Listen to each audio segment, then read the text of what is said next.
نحمده ونصلي ونسلم على رسوله الكريم اما بعد فاعوذ بالله من الشيطان الرجيم بسم الله الرحمن الرحيم عن النبي صلى الله تعالى عليه وسلم قال بحسب امرئ من الشر ان يحقر اخاه المسلم او كما قال عليه الصلاة والسلام۔ حضرات گرامی، رمضان کا یہ آخری عشرہ اور اس کی مبارک گھڑیاں اور پھر رمضان کی اس آخری عشرے کی طاق راتیں لیلۃ القدر، جہاں یہ سارے بخشش اور مغفرت کے سامان اکٹھے اللہ تعالیٰ نے ہمیں نصیب فرما دیے ہیں، وہیں کچھ ایسے اعمال بد بھی ہیں کہ یہ سارے کے سارے بخشش و مغفرت کے سامان اکٹھے ہو جانے کے باوجود بھی ان بد اعمالیوں کی وجہ سے انسان کی بخشش اور مغفرت کے فیصلے میں رکاوٹ پیدا ہو جاتی ہے۔ آپ صلی اللہ علیہ وسلم نے فرمایا ہے کہ لیلۃ القدر میں 4 لوگوں کی بخشش نہیں ہوتی۔ ایک مشرک شخص کی اللہ بخشش و مغفرت نہیں فرماتے، ایک شراب پینے والے شخص کی اللہ بخشش و مغفرت نہیں فرماتے، والدین کے نافرمان کی اللہ تعالیٰ بخشش و مغفرت نہیں فرماتے، اور چوتھا شخص آپ صلی اللہ علیہ وسلم نے فرمایا کہ وہ شخص جس کے دل میں کسی مسلمان کی نفرت، عداوت، بغض اور کینہ سے بھرا ہوا دل، اس کی بھی اللہ تعالیٰ بخشش و مغفرت نہیں فرماتے۔ پہلے والے جو 3 جرم ہیں، شرک سے بھی عموماً مسلمان پاک ہوتے ہیں، والدین کی نافرمانی سے بھی محفوظ ہوتے ہیں، اور شراب نوشی کو بھی حرام تصور کرتے ہیں، لیکن یہ آخری جو چیز ہے یہ بڑی خطرناک ہے اور بہت زیادہ مسلمانوں میں پائی دی جاتی ہے۔ ایک ہی صف میں کھڑے ہونے والے مسلمان باہم ایک دوسرے کے خلاف دلوں میں نفرت رکھنے والے ہوتے ہیں، ایک ہی گلی میں رہنے والے، ایک ہی خاندان کے لوگ، بھائی کی بھائی کے بارے میں دل میں نفرت ہے، یہ وہ چیز ہے کہ جو بڑی خطرناک ہے۔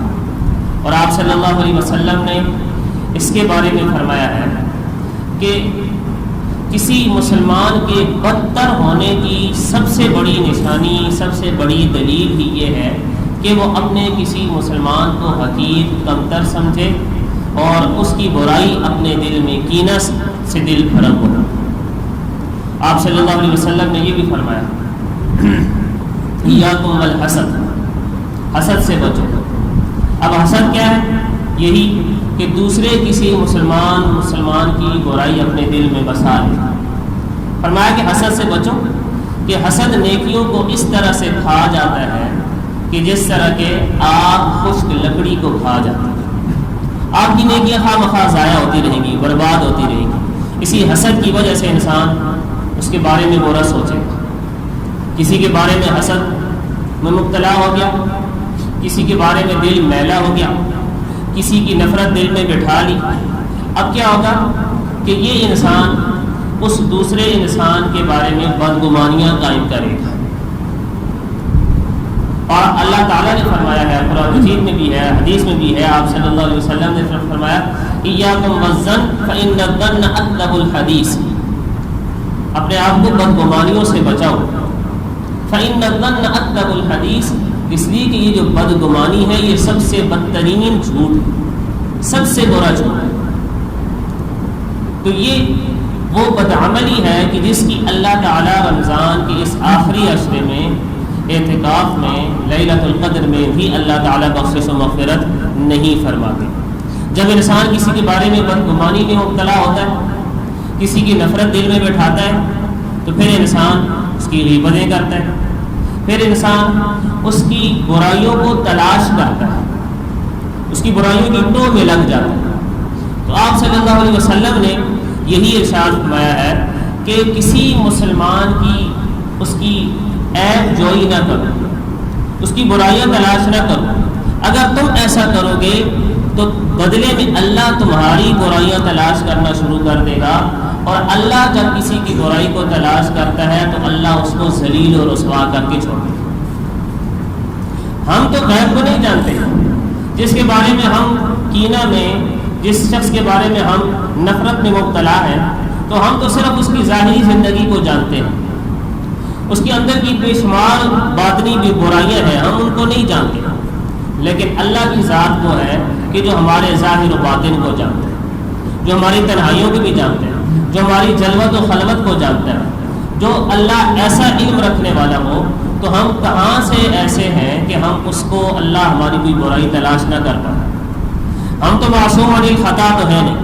تو پھر اللہ ہماری جب برائیوں کو تلاش کرے گا تو ضرور اس کو ملے گی.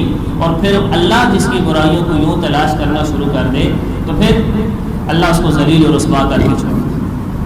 جب انسان کسی کے بارے میں حسد میں، نفرت میں مبتلا ہوتا ہے تو پھر یہ بھی ہوتا ہے کہ جب اس انسان پر کوئی تکلیف آتی ہے تو انسان دلی طور پر خوشی محسوس کرتا ہے. کسی پر کوئی آفت، کوئی مصیبت، کوئی حادثہ آ گیا اور ہم خدا نخواستہ اگر ہم اس کے بارے میں دلی طور پر حسد میں، کینہ میں مبتلا ہے تو جب اس پر کوئی مصیبت آئے گی تو بے شک ہم زبان سے کچھ نہ کہیں لیکن دلی طور پر ذرا خوشی محسوس ہوگی. اچھا ہوا، جو کچھ بھی ہوا اچھا ہوا. آپ صلی اللہ علیہ وسلم نے ارشاد فرمایا کہ کسی مسلمان کی تکلیف اور حادثے پر یوں خوشی کا اظہار نہ کرو وگرنہ اللہ اس سے وہ تکلیف دور کر دے گا اور تمہیں اس تکلیف میں مبتلا کر دے گا.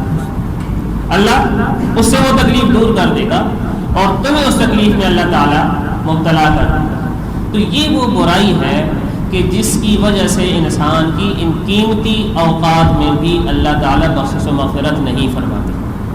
ایک واضح طور پر حدیث ہے، آپ صلی اللہ علیہ وسلم نے ارشاد فرمایا کہ اللہ تو ویسے تو ہر بندے کی ہر عمل کو ہر حالت میں جانتے ہیں، لیکن اعمال نامے انسان کے ہفتے میں 2 دن اللہ تعالیٰ کے سامنے پیش ہوتے ہیں، پیر کا دن اور جمعرات کا دن. آپ صلی اللہ علیہ وسلم نے فرمایا. تو آپ صلی اللہ علیہ وسلم نے فرمایا کہ ہر مسلمان کی بخشش و مغفرت ہو جاتی ہے سوائے ان 2 بندوں کے کہ جن کی باہم نفرت ہوتی ہے، ایک دوسرے کے خلاف بغض، عداوت، نفرت رکھنے والے، دونوں کے دل کینہ سے لبریز ہیں، دونوں کے دل ایک دوسرے کے خلاف نفرت سے بھرے ہوئے ہیں. اللہ تعالیٰ فرماتے ہیں کہ ان کو معاملہ مؤخر کر دو، ان کی بخشش ابھی نہیں کرنی جب تک کہ یہ خود اپنے معاملے کو سالو نہیں کر لیتے، اس کو حل نہیں کر لیتے، ان کی بخشش و مغفرت نہیں ہوتی. دین اسلام تو وہ ہے کہ جو ہمیں جانوروں تک سے محبت سکھلاتا ہے. آپ صلی اللہ علیہ وسلم نے فرمایا الخلق عیال اللہ، مخلوق ساری کی ساری اللہ کا خاندان، کنبہ، قبیلہ ہے. اس طرح ہمارا خاندان ہے، 2-4 بچے ہیں، چھوٹا سا خاندان ہے، بہن بھائی ہیں، یہ چھوٹا سا خاندان ہے، تو ہماری ان کے ساتھ یہ ریلیشن ہے. تو اللہ کی ساری مخلوق کے ساتھ کیا ریلیشن ہے کہ یہ سارا کی ساری مخلوق اللہ کا خاندان، قبیلہ ہے. تو پھر آپ صلی اللہ علیہ وسلم نے فرمایا احب الخلق الی اللہ من احسن الی عیالہ، اللہ کو اپنی مخلوق میں سب سے پسندیدہ انسان وہ ہے کہ جو اللہ کے عیال کے ساتھ، وہی لفظ آپ صلی اللہ علیہ وسلم نے ارشاد فرمایا جو ہم اپنے بچوں کے لیے استعمال کرتے ہیں، اہل و عیال کا لفظ استعمال کرتے ہیں، وہی لفظ اللہ کی مخلوق کے لیے اللہ کی نسبت سے آپ صلی اللہ علیہ وسلم نے استعمال کیا کہ یہ مخلوق، یہ جانور، یہ چرند، یہ پرند، یہ درندے، یہ ساری کی ساری مخلوق یہ اللہ کے عیال ہے. اور اللہ کو اپنی بندوں میں سے، اپنی مخلوق میں سے سب سے پسندیدہ وہ ہے کہ جو اس کی مخلوق کے ساتھ یعنی اس کے اہل و عیال کے ساتھ حسن سلوک کرے، اچھا کرے. جب ہم کسی مسلمان کے خلاف دل میں نفرت رکھے ہوئے تو گویا کہ ہم اللہ کے خاندان کے ساتھ کسی کے ساتھ نفرت رکھے ہوئے. اور میرے اولاد کے ساتھ کوئی برا کرے میں اس کو دشمن اپنا تصور کروں گا، میرے بھائی کے ساتھ کوئی دشمنی کرے گا تو میں اس کو اپنا دشمن تصور کروں گا. تو میں جب کسی مسلمان کے ساتھ دشمنی کروں گا تو اللہ کیوں نہیں مجھے اپنا دشمن تصور کرے گا؟ آخر وہ تو اللہ کا خاندان کا بندہ ہے. تو یہ بہت بڑا جرم ہے حسد، دینی طور پر کسی کے خلاف نفرت رکھنا، کینہ، بغض و عداوت. یہ وہ جرم ہے کہ جس کی بنیاد پر ان قیمتی اوقاتوں میں بھی انسان کی بخشش و مغفرت نہیں ہوتی. جس طرح آپ شرک سے پاک ہیں، جس طرح آپ شراب نوشی سے پاک ہیں، جس طرح آپ والدین کی نافرمانی سے پاک ہیں، تو اسی طرح یہ پوری کوشش کریں کہ آپ کا دل کسی مسلمان کی نفرت و عداوت سے بھی پاک ہونا چاہیے. آپ صلی اللہ علیہ وسلم نے حضرت بلال حبشی رضی اللہ تعالیٰ عنہ کے قدموں کی جو چھاپ جنت میں سنی تو آپ صلی اللہ علیہ وسلم نے حضرت بلال حبشی نے ایک اور صحابی بلال حبشی رضی اللہ تعالیٰ عنہ سے بھی ان کی بھی قدموں کی چھاپ سنی تو آپ صلی اللہ علیہ وسلم نے بلال حبشی سے پوچھا کہ آپ کا کون سا عمل ہے تو انہوں نے تو فرمایا کہ میں جب بھی وضو کرتا ہوں مسجد میں آتا ہوں تو میں 2 رکعت پڑھ لیتا ہوں۔ ایک اور صحابی ہیں ان کی بھی آپ صلی اللہ علیہ وسلم نے قدموں کی چھاپ وہاں جنت میں سنی۔ آپ صلی اللہ علیہ وسلم نے ان سے پوچھا تمہارا کون سا عمل ہے کہ کس عمل کی بنیاد پر میں نے تمہیں جنت میں تمہاری قدموں کی آواز سنی ہے؟ تو وہ صحابی فرمانے لگے کہ میرا تو اور کوئی عمل نہیں ہے، میں صرف یہ کرتا ہوں کہ رات کو جب سوتا ہوں تو جس انسان نے مجھے دن بھر میں کبھی کسی نے ستایا، کسی نے برا بھلا کہا، کسی نے پانی بند کیا، کسی نے راسا بند کیا، تو میں اس کو دلی طور پر معاف کر کے سوتا ہوں، میں اس کو دلی طور پر معاف کر کے سوتا ہوں اور میرا دل کسی کی اس میں دل میں کسی کی کوئی نفرت نہیں ہوتی۔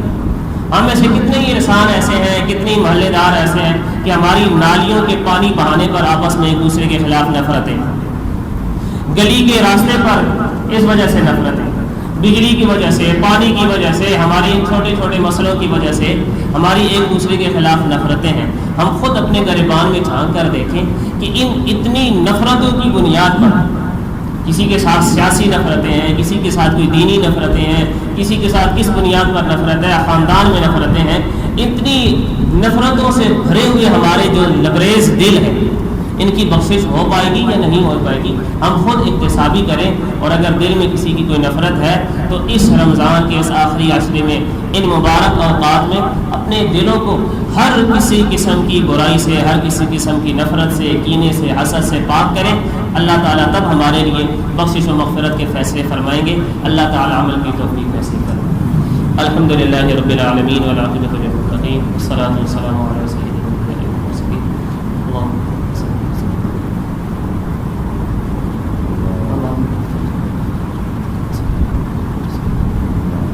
صلی اللہ تعالی علی سیدنا محمد وعلی آلہ واصحابہ اجمعین۔